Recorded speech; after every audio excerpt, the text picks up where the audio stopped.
ગોકુળ મંદિરમાં એન્ટ્રી કરતા પહેલા કાના ભગવાનના દર્શન થઈ ગયા. જો કેવા મસ્ત બેઠા છે. મને કાના ભગવાન બહુ ગમે. મંદિર એટલું મોટું અને વિશાળ છે. જો તમારે આખું મંદિર ફરવું હોય ને તો ટાઈમ લઈને આવવો પડે. 3 થી 4 કલાક થાય ત્યારે આખું મંદિર આપણે જોઈ શકીએ. Thank you. મંદિરનો નજારો એટલો બધો મસ્ત છે ને કે પેલા દર્શન ન કરે કોઈ પણ આવ્યું હોય ને તો પેલા ફોન કાઢે વિડીયો ઉતારવાનું ચાલુ મારી જેમ.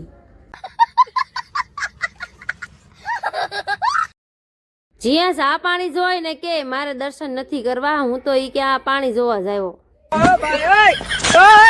આ મંદિર અંદરથી તો એટલું મસ્ત છે પણ બારે જો કેટલો મસ્ત નજારો છે. આ મંદિર આખું તમારે જોવું હોય ને તો ખાલી 90 રૂપિયા ટિકિટ છે. પોગી જાજો. શાબાશ બેટા. ચલો હવે ભૂખ લાગી જશે તો ખાવું પડશે. આવી જાઓ. મંચુરિયન્સ, વડાપાવ, પફ આવું બધું છે. બહાર કાંઈ જવું નહીં પડે. નાસ્તો અંદર મળી રહેશે.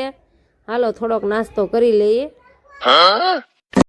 હવે ઘરે જવાનું છે પણ કાંઈ ટેન્શન નથી. રિક્ષા તો ઘરની છે. હાલો સીધા ક્યાં ઘરે. શાબાશ. ઘરે પોગીને સીધું રસોઈનું કામ ચાલુ કર્યું. ગફગોટા બની ગયા છે. બપોરે તૈયાર ખાધું. અત્યારે થોડું કોઈ તૈયાર દેશે. હાલો આવી જાઓ. બાજરીના રોટલા, રીંગણા બટાનું શાક. પણ જીયાસભાઈ અમારે ચોખ્ખી ના પાડી, મને આવું કાંઈ ભાવશે નહીં.